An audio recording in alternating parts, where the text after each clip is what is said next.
So this new style of video that I'm thinking of trying to do is something that's a little bit less intensive, less preparation, something that's a little bit different and varied, because there's only so many fundamental videos you can make without repeating the same thing, because there's only like 7 fundamentals in drawing and then you're done, and it's just, you know, spending time practicing them.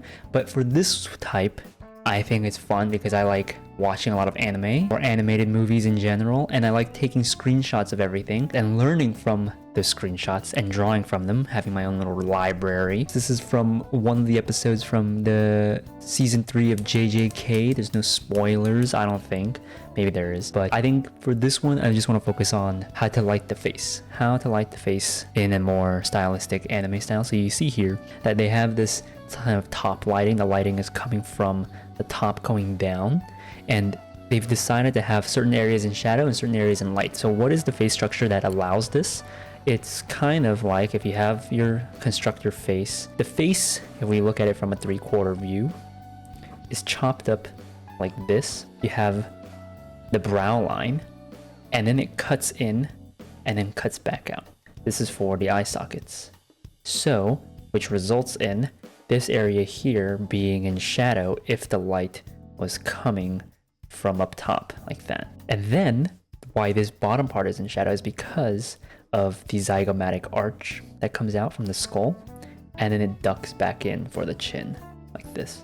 So you kind of have this side plane here and then here. This area is facing up, this area is facing up, and then here this area isn't facing down, but it's more facing like this way or this way. So that means if it's a direct top light, this won't be getting the lighting, like the direct sunlight in this scene. So that's where you kind of see that pattern in the light shapes from that angle. So if I look at it from a different angle like this, you'll see that this is the front part, and then it cuts in for the face like this. So that's something to keep in mind when you're drawing, is that you want to keep in mind the different planes of the face as it's sort of moving and turning. And then this would be in shadow if the light was shining up top. This would also be in shadow. Even the side planes can be in shadow too, so that's where you see it kind of crawling up.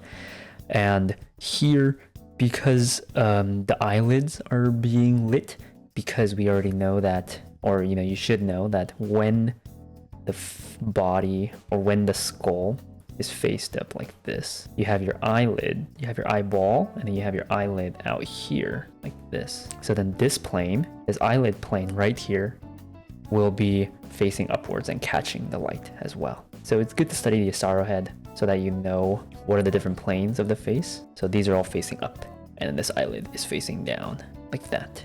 Let's look at another picture. This one here has really nice lighting shapes, and I'm going to talk about lighting specifically later, but first I just want to go over the different face shape ideas. So this one here, I want to focus on, well, you kind of see it right here. It goes into the thing that I talked about before, the glabella or the brow ridge. So if I were to have, I'll try to draw bigger for the camera. If I were to have like a skull, the jaw is kind of big, but it's okay. This brow ridge is going out and then in. Always remember that, and then it goes back out like that for the cheek. Now you can add more specific stuff to it, but that's basically the simplification of it. And then you have this glabella that kind of inserts in like this, and then you have your nose that protrudes out from it like that, right? The nose would be in shadow. If the light was coming up from up top, the bottom of the nose would be in shadow, and then this area here would all be in shadow. But in this specific case, the light is coming from the bottom, so which means that instead of this part being in light, it's now this part, so it's just flipped.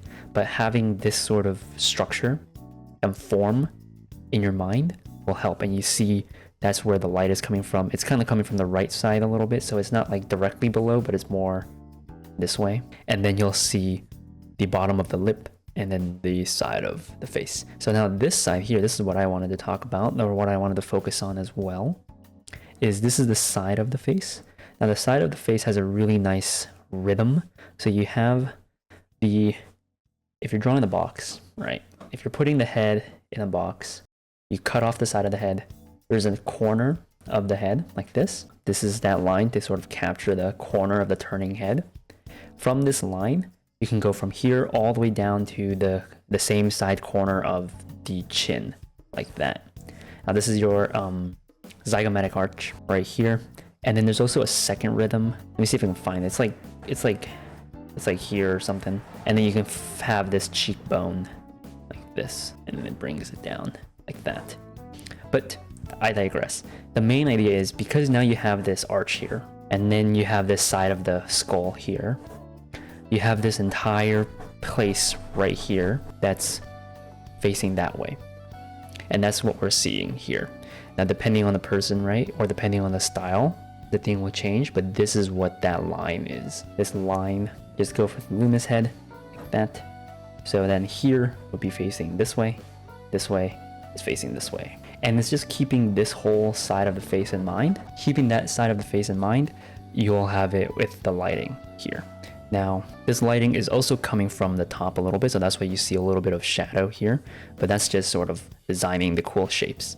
So, and then you'll see it's also coming from the top because the top of the nose is lit. So, study anime lighting.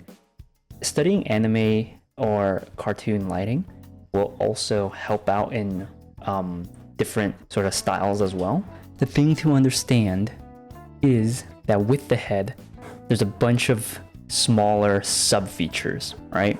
So we're gonna go through this all over again, talking about what we've learned. So we have this brow ridge right here. Let's talk about each of the shadows, right? So we have shadows right here by the eyes. These are casted down from the brow ridge. We've already learned that, right? This area is facing up, this area is facing down. We have the nose protruding out. This is its own structure, its own form, and it'll have its own shadow down here.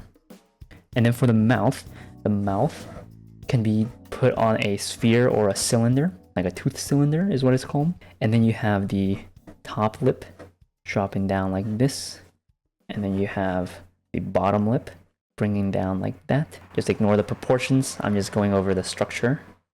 And then it goes up here to the nose, and then here's the chin. Right, so here is kind of like the idea for the mouth. This is pointing up, this is pointing down, this is pointing up, this is pointing down, this is pointing up. So it has this sort of structure to keep in mind. Right, this is all in shadow. If we look at it from the side view, nose, mouth, chin, like that. Right, up, down, like that. So we want to keep that in mind. So that's why we see this top lip here being cast into shadow, and this bottom lip has a little bit of light shining on it to show that it's facing up, or because that it's facing up.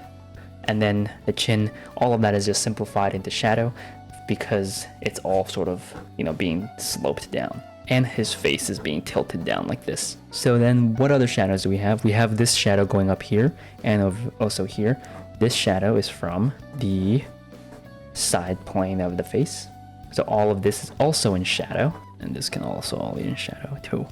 So we have all of these little shadows, and then we also have a cast shadow right here too, because the light is coming from this way. So we have all of these little tiny shadows. The goal with it is that you want to avoid making a bunch of tiny little shadows everywhere. Like especially you see it a lot in hair. Like people do little tiny shadows in hair, and then it just looks weird and off. You want to now, the next idea is in anime, and also in like figure drawing and real life drawing too. Like you learn about shadow mapping and everything. It's grouping shadows together. You want to group all of these little tiny shadows and try to put them all together. So you see that there's a bunch of these little tiny shadows from different features of the face and different anatomy. And then you just want to sort of merge them together if you can. So like this nose cast shadow is getting merged into the shadow for the bottom of the lip, the top of the top lip. And then all of this is also being grouped together into the shadow for the side of the face, and then you just sort of slam it all together. And then you have the cast shadow of the nose merging in with the glabella shadow or the brow ridge shadow and all of that. So you want to simplify all of it. And I think that's the idea for a lot of stylized stuff, especially because you want to have nice shapes, and also in real life as well.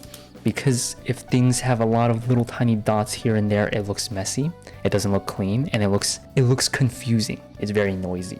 You want to simplify so that is one big solid shape. It has a very good first read. It has a really nice silhouette kind of look to it. So that's kind of the vibe that we're going for.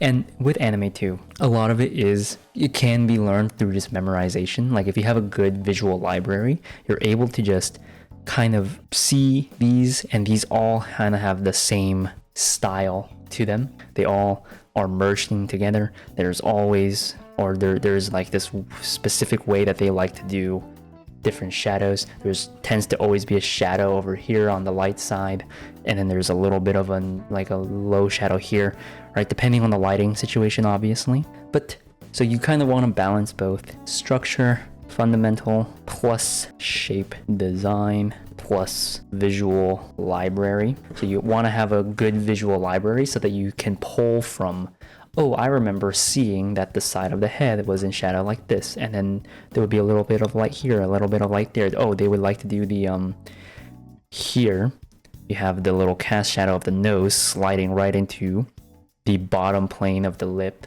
of the top lip, and then the top plane of the bottom lip, and then the bottom, and then the little pocket underneath the bottom lip, and then you have the chin and all of that. Appealing shapes, simplified shapes, and then also just keeping track of the different planes of the head.